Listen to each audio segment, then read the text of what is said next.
श्रीमान वेंकटनाथार्य कवितार्के केसरी वेदांताचार्यवर्यो मे सन्निधत्तां सदा हृदे रामानुजदयापात्रं ज्ञानवैराग्यभूषणं श्रीमद्वेंकटनाथार्यं वन्दे वेदान्तदेशिकं लक्ष्मीनाथसमारम्भां नाथयामुनमध्यमाम् अस्मदाचार्यपर्यन्तां वन्दे गुरुपरम्परां यो नित्यमच्युतपदाम्बुजयुग्मरुक्मव्यामोगतस्ततितराणि तृणाय मेने अस्मद्गुरोर्भगवतोऽस्य दयैकसिन्धोः रामानुजस्य चरणौ शरणं प्रपद्ये. சுவாமி தேசிகன் ஸ்ரீ யதிராஜ சப்ததி என்ற ஆச்சரியமான ஸ்தோத்திர கிரந்தம் பகவத் ராமானுஜருடைய வைபவத்தை பற்றியது. அதில் ஆச்சாரியன் அனுகிரகம் 67 ஸ்லோகங்கள் இதுவரை அனுபவித்து வந்தோம். இப்போ 68வது ஸ்லோகம், இன்றைய தினம் அர்த்த அனுசந்தானம். உடையவருடைய ஸ்ரீசுக்திகளால் சுவாமி தேசிகன் தெரிவிக்கிறார், தான் பிறரை வெல்லும் திறமை பெற்றமை. உடையவரின் ஸ்ரீசுக்திகளால் எப்படி அவருக்கு அந்த திறமை வந்தது, பிறரை வெல்லும் திறமை. அவருடைய ஸ்ரீசுக்திகளால் தாம் பிறரை வெல்ல திறன் பெற்றமையை பற்றி அனுபவிக்கிறார் இந்த ஸ்லோகத்தில். அஸ்தாம் நாமயதீந்திர பத்ததி ஜுஷாம் ஆஜான சுத்தாமதிஹி தச்சாவ்யாச விதக்தமுக்தமதுரம் சாரஸ்வதம் சாஸ்வதம் கோவா சக்ஷுருதஞ்சயேதபிபுரஷாட்டோபதர்க்கச்சடா சஸ்திரா சஸ்திரிவிஹார சம்பிருதரணா ஸ்வாதேஷு வாதேஷுணः ஸ்வாதேஷு வாதேஷுணः ரணாஸ்வாதேஷு வாதேஷுணः. அஸ்தாம் நாமயதீந்திர பத்ததி ஜுஷாம் ஆஜான சுத்தாமதிஹி தச்சாவ்யாஜ விதக்தமுக்தமதுரம் சாரஸ்வதம் சாஸ்வதம் கோவா சக்ஷுஹு உதஞ்சயேதபிபுர ஷாட்டோபதர்க்கச்சடா சாஸ்திரா சஸ்திரிவிஹார சம்பிருதரணா ஸ்வாதேஷு வாதேஷுணः ரணாஸ்வாதேஷு வாதேஷுணः. பகவத் ராமானுஜ சித்தாந்தத்தை பின்பற்றியவர்களான, சம்பிரதாயத்தில் முக்கியர்களான ஸ்ரீ குரத்தாழ்வான், நடாதூர் அம்மாள், கிடாம்பி அப்புள்ளார் முதலிய பல பெரியோர்கள் இயற்கையான தூய்மையான ஞானம் படைத்தவர்கள். அது இருக்கட்டும், அந்த பெரியோர்களே சேத்தனர்களுக்கு பயன்படுமாறு பல கிரந்தங்களை, பல ஸ்ரீசுக்திகளை இயற்றியுள்ளார்கள்.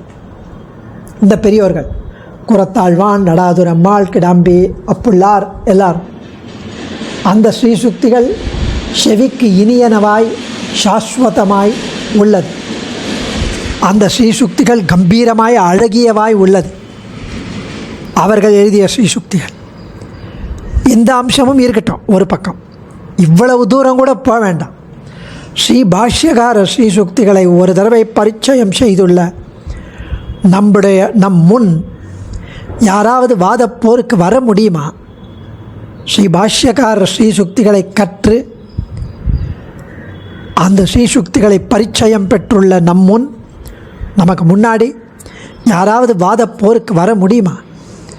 பிற மதத்தினர் மிக்க ஆடம்பரத்துடன் அகம்பாவத்துடன் தாங்கள் பற்றின தாந்தோன்றித்தனமான குயுக்திகளை கொண்டு ஆயுதப் போரை போன்ற வாதப்போரை விளையாட்டாக நினைத்து செய்ய முன்னாடி வரும்பொழுது நாம் போய் எதிர்வாதம் புரிய அப்படி நின்று விட்டோமானால், எதிர்வாதம் புரிவதற்காக நின்றால் போரும், அப்பவே அவர்களில் ஒருவராவது நம் முன்பே வந்து கண்ணை திறந்து பார்க்க முடியுமா? எங்கனம் பிரதிவாதிகள் அஞ்சும்படியான நிலையை நாம் இப்படி அடைந்ததற்கு காரணம் என்ன அப்படின்னா, ஸ்ரீ பாஷ்யகாரன் ஸ்ரீசுக்திகளை பரிச்சயம் செய்தது தான் என்கிறார் சுவாமி. ஸ்ரீ பாத ராமானுஜ சித்தாந்தத்தை பின்பற்றியவர்களான நடாதூர் அம்மாள், கிடாம்பி அப்புள்ளார் இவர்களெல்லாம் யதிராஜருடைய சம்பிரதாயத்தில் இருப்பவர்கள். அவர்கள் இயல்பாகவே தூய்மையான புத்தி.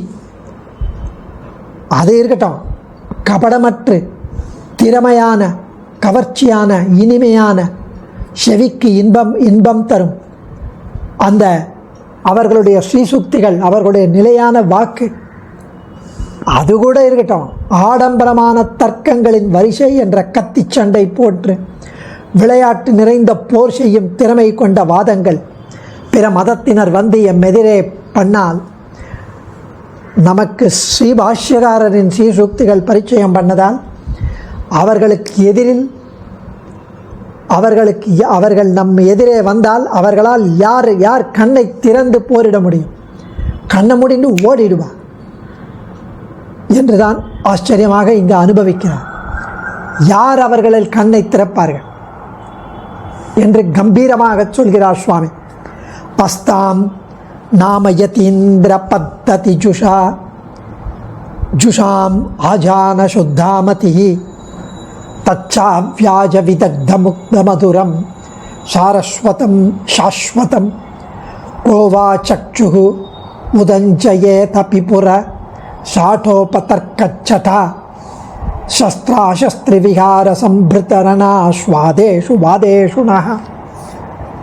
யதீந்திர பத்ததி, யதிராஜர் வழி, ஜுஷாம் பின்பற்றியவர்களுக்கு, ஆஜான சுத்தா பிறவி முதல் பரிசுத்தமான மதி அறிவு, ஆஸ்தாம் நாம ஒரு புறம் இருக்கட்டும், அவ்வியாஜ இயற்கையாகவே, விதக்த கம்பீரமாயும், முக்த அழகியதாயும், மதுர இனியதாயும், சாஸ்வதம் நிலையானதாயும், தத் சாரஸ்வதம் மிகச்சிறந்த கல்வி, மிகச்சிறந்த ஸ்ரீசுக்திகள், ஆஸ்தாம் நாம அது ஒரு புறம் இருக்கட்டும், சாட்டோப தர்க்கச்சட்டா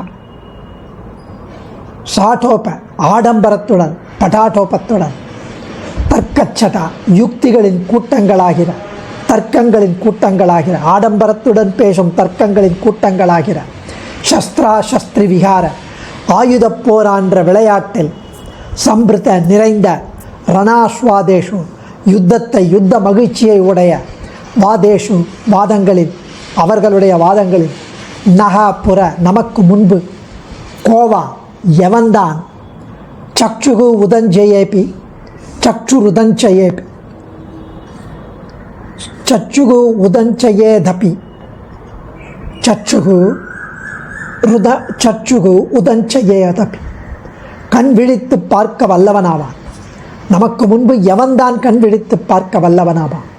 நகாபுர நமக்கு முன்பு, கோவா எவன்தான், சக்ஷுருதஞ்சயேதபி கண் விழித்து பார்ப்பான். இப்படி அனுபவிக்கிறார் சுவாமி.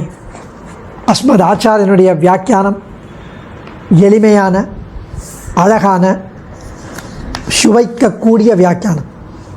சுவாமி தேசிகன் பகவத் ராமானுஜரின் பரிபூர்ண கிருபைக்கு பாத்திரமானவர், ராமானுஜ தயா பாத்திரமானவர். ஸ்ரீபாஷ்யம் போன்ற ஸ்ரீசுக்திகளை சதாச்சாரியன் மூலமாக கேட்டு அடிக்கடி அவற்றை மனனம் பண்ணி பரிச்சயம் பண்ணி தான் கற்றுக்கொண்டது மட்டுமில்லாமல் எல்லோருக்கும் பல தடவை கற்றுக் கொடுத்து முதிர்ந்த ஞானம் உடையவர், பேரறிவு உடையவர் வேதாந்த தேசிகன். எனவே பிற மதவாதிகளை வாதப்போரில் எதிர்வாதம் பண்ணி தோற்கடிப்பதற்குத்தான் இந்த ஸ்ரீபாஷ்ய ஸ்ரீசுக்தியே போரும்.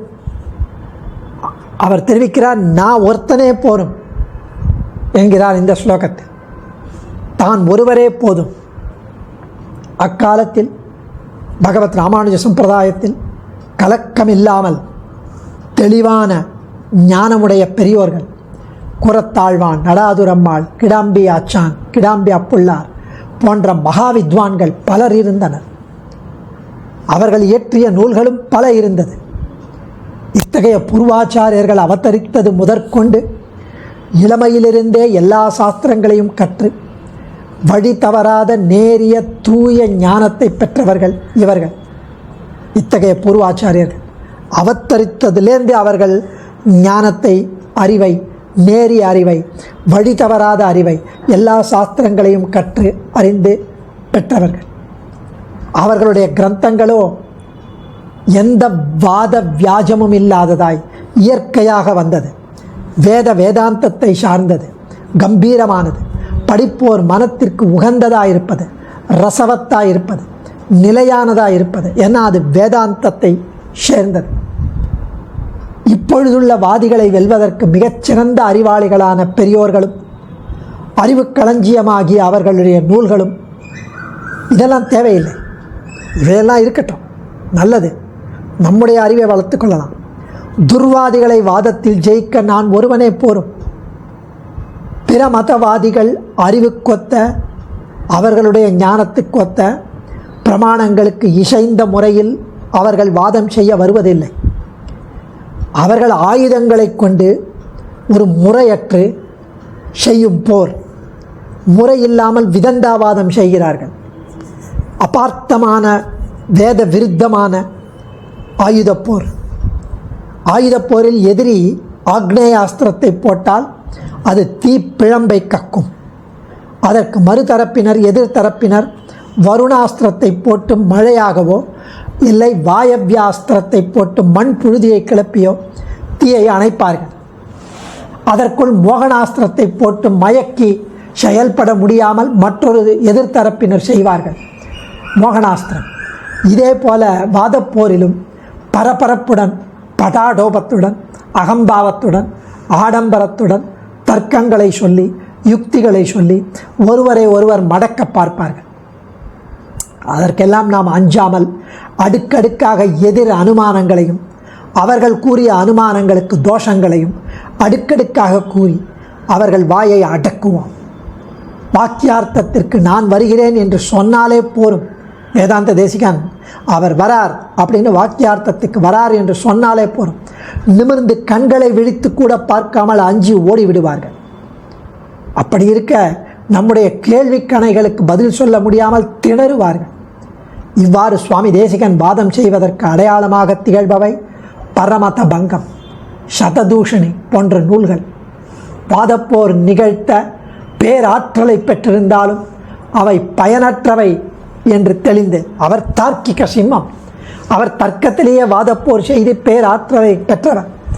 இருந்தாலும் அவர் என்ன தெரிவிக்கிறார்? நாம் பிரமாணச்சரணராக போவோம் என்றார் துப்புல் வள்ளல். நாம் பிரமாணங்களுக்கு சரணடைகிறோம். வேதத்துக்கு, ஸ்ருதிக்கு, இதிகாச புராணத்திற்கு, பிரமாணங்களுக்குத்தான், அதை சார்ந்துதான் போவோம். தர்க்கத்தை வச்சு நம்ம பண்ண மாட்டோம். எதிரிகளிடம் பணிவை காட்டக்கூடாது. எதிரிகளிடம் பணிவை காட்டினால் நம் சம்பிரதாயம் நிலைக்காது. அவர்களிடம் வீரத்தை காட்ட வேண்டும், அஞ்சாமையை காட்ட வேண்டும். சுவாமி தெரிவிக்கிறார், காவ்யேஷு கோமள தியோ வயமேவ நான்யே, தர்க்கேஷு கர்க்கச தியோ வயமேவ நான்யே, சாஸ்திரேஷு நிச்சித தியோ வயமேவ நான்யே, கிருஷ்ணே விவேச்சதி தியோ வயமேவ நான்யே. காவியங்களில், வர்ணனைகளில் சொல்லழகு இருக்க வேண்டும். காவியங்களில் வர்ணிக்கும் போது சொல்லழகு வேண்டும், பொருளழகு வேண்டும், உவமை வேண்டும், ரூபகம் வேண்டும், உத்பிரேட்சை முதலிய அணிகள் வேண்டும், சப்தம் அலங்காரம் வேண்டும், துவனிகள் வேண்டும். காவியத்தை படிப்பவர்கள் மனசை கவர வேண்டும். இப்படி இயற்றுவதில் நாம் வல்லவர். யாதவாபியுதயம், சங்கல்ப சூரியோதயம் ஆகியவைகளை எடுத்துக்காட்டாக கொள்ளலாம். சமஸ்கிருதத்தில் ஆழ்ந்த புலமை உடையவர்கள். இவற்றை படிக்கத் தொடங்கினால் நூலை முடிக்க கீழே வைக்க மனமே வராது, அவ்வளவு ஆச்சரியமாக இருக்கும். ஸோ காவியத்தை படிப்பவர் மனதை கவருமாறு எழுதுவதில் நாம் வல்லவர். கவி தார்க்கிக சிம்மம். தர்க்கத்தில் ஹேத்துக்களை, பல விஷயங்களை உக்கிரமாக வாதத்தில் பேசி எதிரிகளை பதில் சொல்ல முடியாமல் திணற அடிக்கும் கூரிய புத்தியை உடையவர் யாமே. ஹயக்ரீவன் கிருபையில் தர்க்கத்தில் பல விஷயங்களை உக்கிரமாக வாதத்தில் பேசி எதிரிகளை பதில் சொல்ல முடியாமல் திணற அடிப்பதில் கூரிய புத்தியை உடையவர் யாம். நியாயம், வியாக்கரணம், மீமாம்சை போன்ற சாஸ்திரங்களிலும் தர்மசாஸ்திரங்களிலும் ஆழ்ந்த சந்தேகங்களுக்கு, ஐயங்களுக்கு இடமில்லாத உறுதியான அறிவை உடையவர் யாம். சுவாமி தெரிவிக்கிறார், பக்தி மார்க்கத்திலும் எம்பெருமானிடத்தில், கண்ணனிடத்தில் ஆழ்வார்கள் போன்ற ஒரு அனுபவம் உடையவர் யாம் என்று ஆவேசத்தோடு பேசி தாம் யாருக்கும் சளைத்தவர் அல்லர் என்று தன்னை அறிமுகப்படுத்திக் கொள்வார். வித்யா ததாதி வினயம். கல்வி அடக்கத்தை கொடுக்கும் என்பர், வினயத்தை கொடுக்கும். அதிலும் சுவாமி தேசிகன் முன்னால் நிற்பர். சுவாமியிடம் பொறாமையினால், அசூயையினால் பொறாமை கொண்டு சிலர் சுவாமி திருமாளிகையின் முன்பு நுழைவாயிலில் செருப்புகளை கட்டி தொங்கவிட்டு ஒதுங்கி மறைந்து நின்று வேடிக்கை பார்த்து கொண்டிருந்தனர். சுவாமி உஞ்சவிருத்தி பண்ணிக்கொண்டு திரும்பிய பொழுது இவற்றை பார்த்ததும் கர்மாவலம்பகாக கேச்சித் கேச்சித் ஞானாவலம்பகாக வயம் து ஹரிதாசானாம் பாதரக்ஷாவலம்பகாக கர்மாவலம்பகாக கேச்சித் கேச்சித் ஞானாவலம்பகாக வயம் து ஹரிதாசானாம் பாதரக்ஷாவலம்பகாக. மோட்சத்தை பெறுவதற்கு சிலர் கர்மயோகத்தில் ஈடுபடுவர், கர்மாவலம்பகாக. சிலர் ஞான யோகத்தில் ஈடுபடுவர், ஞானாவலம்பகாக. நாமோ பகவத் பக்தர்களுடைய பாதரட்சைகள், பாதுகைகள், அவருடைய பாதுகைகள், அதுதான் நமக்கு உபாயம், சரண் என்று கூறி உள்ளே எழுந்தருளினாராம் வேதாந்த தேசிகன். இப்படிப்பட்ட ஒரு பொறுமை, பாகவத பக்தியை கண்டு ஆச்சரியப்பட்டு மனமுருகி அடிபணிந்து எல்லாரும் மன்னிப்பு கேட்டார்களாம். இப்படி அஸ்மத் ஆச்சாரியன் இந்த ஸ்லோகத்துக்கு வியாக்கியானம் இடுகிறார். டாக்டர் வி.என். வேதாந்த தேசிகனும் எதிராஜ சிஷ்ய பரம்பரைக்கு ஆஜான சுத்தமான ஞானம், கம்பீரமான கல்வி எல்லாம் இருக்கு. வாதம் என்று எவரும் வந்து மோத முடியாது. அவ்வளவு ஏன், தர்க்கங்கள் கொண்டு ஆயுதப் போர் நிகழ்த்த முற்பட்டால் யார் நம் முன்ன நின்று வாதம் செய்வதற்கட்டும். வாதம் செய்கிறதே விடுங்க, கண்ணை அவன் திறந்து பார்ப்பான். ஸ்ரீ பாஷ்ய ஸ்ரீ சுக்தி பரிச்சயம் தந்த பலன் இது. சுவாமி தேசிகன் ஸ்ரீமத் ரகசியத்ரயசாரத்தில் தெரிவிக்கிறார், தர்க்க பாண்டித்யத்தாலே நினைத்ததெல்லாம் சாதிக்கலாயிருக்க செய்தேயிரே நாம் பிரமாண சரணராய் போருகிறது தெரிவிக்கிறார். தர்க்க பாண்டித்யத்தாலே, தர்க்கத்தில் பாண்டித்யம், ஞானம், அறிவு இருந்தாலும், நினைத்ததெல்லாம் சாதிக்கலாம் போல இருந்தாலும் தர்க்கத்தினாலே நாம் பிரமாண சரணராய் போருகிறது வேதாந்த தேசிகன் தெரிவிக்கிறார் ரகசியத்ரயசாரத்தில். ஸ்ரீமத் ராமாயணத்தில் ஹனுமான் சொல்கிறாராம் சுந்தரகாண்டத்தில், மத விசிஷ்டாச்ச துல்யாச்ச சந்தி தத்ர வனௌகஷः மத்த பிரத்யவர கஷ்சித் நாஸ்தி சுக்ரீவ சந்நிதௌ நஹி பிரகிருஷ்டா பிரேக்ஷந்தே ஹீதராக ஜனாக. சுக்ரீவனிடத்தில் உள்ளவர்கள் எல்லாரும், அங்கே தெரிவிக்கிறார் ஹனுமான், சுக்ரீவனிடத்தில் இருப்பவர்கள் எல்லாரும் என்னை விட உயர்ந்தவர்கள். லங்கையில் சொல்கிறார், வீரத்தில் சண்டை போடுவதில் என்னை விட எல்லாரும் கிரேட், நான் கடைசி. தூதனாக அனுப்ப பெரிய வீரர்களை யாராவது அனுப்புவாளா என்று ஹனுமான் சீதையிடம் சொன்னாராம். அதை இங்கே ஞாபகம் வச்சுக்கணும். அதனால் நான் ஒருத்தன் போரும் அவர்களை வாதிட என்று வித் அட்டர் ஹியூமிலிட்டி தெரிவிக்கிறார் வேதாந்த தேசிகன். தன்யோஸ்மி. கவிதார்க்கிக சிம்ஹாய கல்யாண குணசாலினே ஸ்ரீமதே வெங்கடேஷாய வேதாந்த குரவே நமக. ஆச்சாரியன் திருவடிகளே சரணம்.